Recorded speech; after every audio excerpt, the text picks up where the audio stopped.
জানি অথবা জানি না, তা হচ্ছে আমরা যেই মাসটিতে অবস্থান করছি সেই মাসটির নাম হচ্ছে রজব মাস।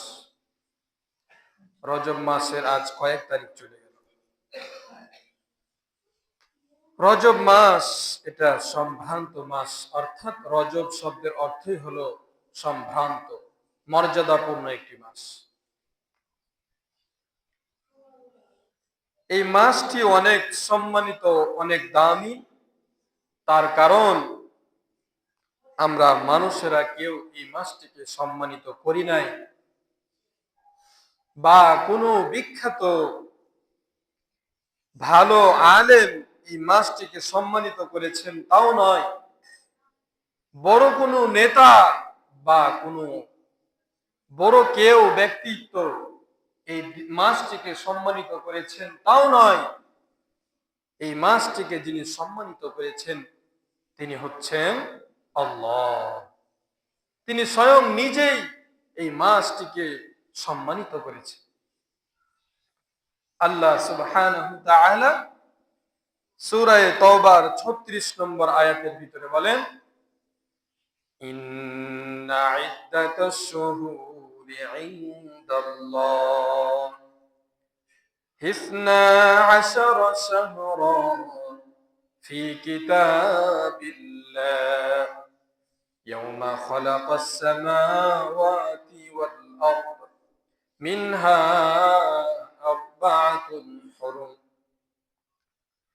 আল্লাহ সুবহানাহু ওয়া তাআলা খুব সুন্দরভাবে তার কালামুল্লাহর ভিতরে বলেন, ইন্না ইদ্দাতাশ শুহুর, শাহরুনের জমা শুহুর, মাস সমূহ।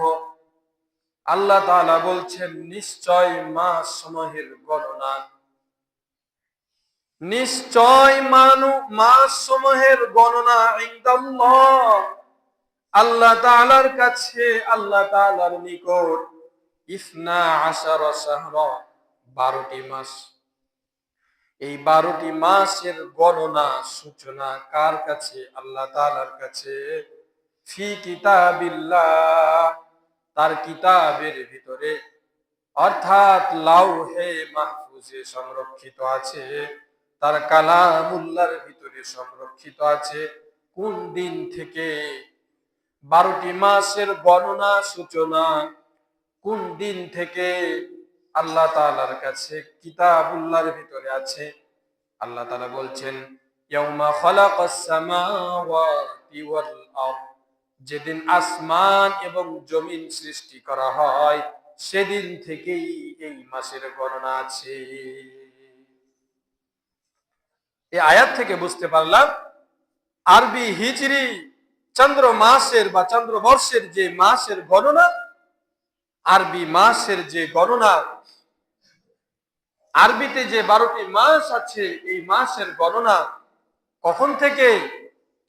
আল্লাহ তাআলা যেই দিন আসমান এবং জমিন সৃষ্টি করেন, বানান, সেই দিন থেকে এই গণনা আছে। এরপরে আল্লাহ তাআলা বলছেন মিনহা আরবাআতুন হুরুম, 12টি মাসের গণনা আছে, হ্যাঁ, কিন্তু মিনহা, তার মধ্য থেকে, আরবাআতুন, 4টি মাস রয়েছে এমন যে 4টি মাস হুরুম, সম্মানিত। তাহলে আমাকে আপনাকে আল্লাহ তাআলা 12টি মাস দান করলেন, এরপরে 4টি মাসকে যাচাই বাছাই করে সম্মানিত বানায় দিলেন, মর্যাদাপূর্ণ বানায় দিলেন। সুবহানাল্লাহ। এরপরে আল্লাহ তাআলা বলছেন যালিকাদ দীনুল কাইয়্যিম, এটা হলো